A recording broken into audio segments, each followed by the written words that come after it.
impersonate beberapa artis makin jadi nih, artinya lu makin menampilkan beberapa karakter artis di Rutin. Gimana Mas?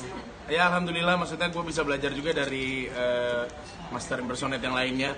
Gue bisa belajar juga dari Kristo, gue bisa belajar dari Bimo, gimana cara ngatur nafas, gimana cara ngatur suara, sehingga gue bisa menirukan beberapa orang.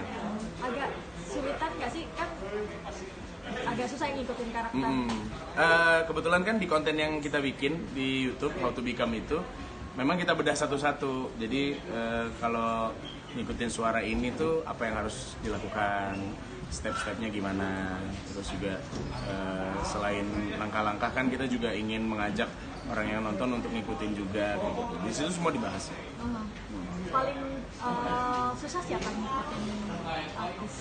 Paling susah ya? Banyak yang belum bisa sih, jadi masih bingung juga. Yang dalam negeri aja masih banyak, apalagi yang luar negeri, karena gue juga pengennya nyobain yang di luar negeri juga kan. Kenapa Mas? Artinya lu mau belajar untuk memiripkan karakter selebritis lah? Apa pertimbangannya seorang Gilang Mirza? Pertimbangannya sebenarnya karena ngerasa ada kemampuan di sana. Kenapa kita coba untuk gali? Karena mungkin kemampuan ini juga jarang orang miliki. Jadi itu mungkin yang bisa bikin gue jadi dikenal orang dengan karakter itu. Kan gak hanya Mas bilang nih, Teteh Rinan juga kan kadang suka impersonate juga. Bener. Suka tukar pikiran atau seperti apa sih? Suka tukar pikiran. Malah kita tuh kadang-kadang kalau mau impersonate siapa, cukup dengan satu tarikan nafas aja udah tahu lu mau impersonate ini ya. Gitu. Karena kita sama-sama mengerti prosesnya seperti apa gitu. Lagi ada yang pengen di impersonate banget gak sih? Artis siapa gitu? Kalau artis sih mungkin banyak ya gue sih sebenarnya nunggu yang viral-viral juga dulu gitu kan. Tapi kalau politikus sih gue pengen coba. Sampai sekarang tuh gue belum bisa menirukan suara Pak Prabowo, tuh belum bisa gue, masih belum bisa. Lagi gue coba cari. Gue juga tanya sama Kristo, Tok gimana ya cara ngikutin suara Pak Prabowo? Belum dapet Kak, kata dia gitu. Jadi warna suaranya belum dapet. Tapi lu kadang suka ada rasa takut nggak sih, dari orang takutnya pelecehan atau apa gitu, penyebaran itu? Mungkin lebih ke khawatir ya. Jadi kalau gue sih, selama gue saat menirukan, gue tidak mengeluarkan kata-kata yang menyakitkan atau kalimat-kalimat kotor atau gestur-gestur yang mungkin menurut gue akan berbahaya, dan itu tidak gue lakukan sih. Gue rasa sih aman. Izin dulu nggak sih Mas? Kebanyakan enggak. Tapi respon dari mereka sendiri gimana Mas? Ya alhamdulillah sih, mayoritas memang banyak yang suka, banyak yang seneng, karena mayoritas juga tahu bahwa itu adalah seni.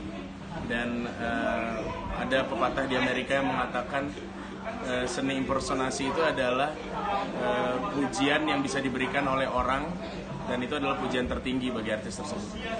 Istri nilainya gimana, atau supportnya sendiri, kasih inputnya atau Ya kalau istri mah setuju-setuju aja, nggak ada yang komplain soal itu.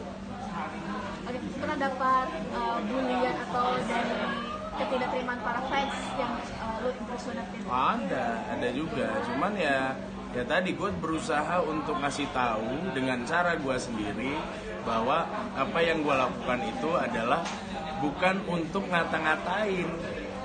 Dan impersonate yang gue lakukan itu harus diperhatikan secara betul-betul. Jadi memang mirip atau enggak. Kalau gue cuma sekedar ngejelekin mah gampang itu. Lagi pula kan gue sudah melakukan itu dari beberapa tahun yang lalu, bukan baru-baru ini. Yang paling sadis adalah Mas? Yang paling sadis? Yang paling sadis sih paling sampai DM, sampai ngata-ngatain. Tapi kan mental mereka kan cuma sampai DM banyak.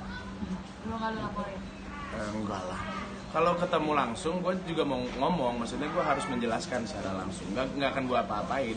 Jadi buat yang lagi ngebully di DM atau apa, datang aja, nggak apa-apa. Kita ngobrol. Gue akan kasih tahu yang benar yang mana. Gitu. Itu yang lo posting di story lu itu? Mas? Iya, itu juga tuh. Itu kebetulan gue emang lagi iseng tuh. Lagi nggak ada kerjaan juga. Ya gue mencoba menjelaskan, tapi ternyata nggak masuk di dia. ya udah gue mencoba untuk masuk di ranah dia aja, di ruang pemikiran yang dia bisa mengerti aja. Itu fansnya Leslar ya maksudnya? Kebanyakan iya fansnya mereka. Emang lagi apa sih, lagi niruin lagi Iya, niruin mereka atau kayak jadi di salah satu TV gue menjadi dia, terus tiba-tiba banyak yang nggak suka. gimana? Dia ini siapa nih? Bilar. Jadi Bilar, terus tiba-tiba banyak yang nggak suka kayak gitu. Ya sudah, Nggak suka lebih kemana mungkin? tanya mereka lah. Gesturnya tuh gimana mas? Gue juga nggak tahu mereka tuh nggak suka gimana. Kan di Instastory gue tuh gue tulis tuh, jelasin ke gue apa yang nggak lu suka tuh apa. Gue bilang gitu kan. Mereka nggak bisa jawab. Mereka cuma nggak suka aja ya. Mau gimana? Banyak yang fans ke garis keras, menurut lo gimana mas? Apalagi ini Ya kalau emang mau coba keras-kerasan, ayo dateng langsung aja. Biar gue jelasin secara keras juga. Dalam artian, gue akan ngasih tahu ini tuh begini loh, ini begini ya. Kalau masih nggak ngerti juga ya berarti emang terbuat dari batu berarti. Nanti next nggak akan dibatasi juga buat impersonate lagi. Malah, masa cuma gara-gara gitu doang gue ini. Tapi kan mereka kadang-kadang tidak mengerti dampak atau efek dari bullying ya.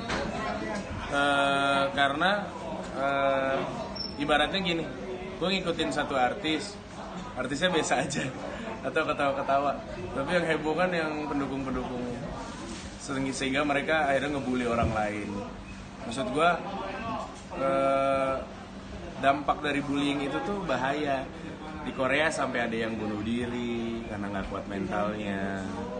Terus kemudian ketika kita coba untuk melawan balik, yang mereka bisa lakukan hanyalah meminta maaf.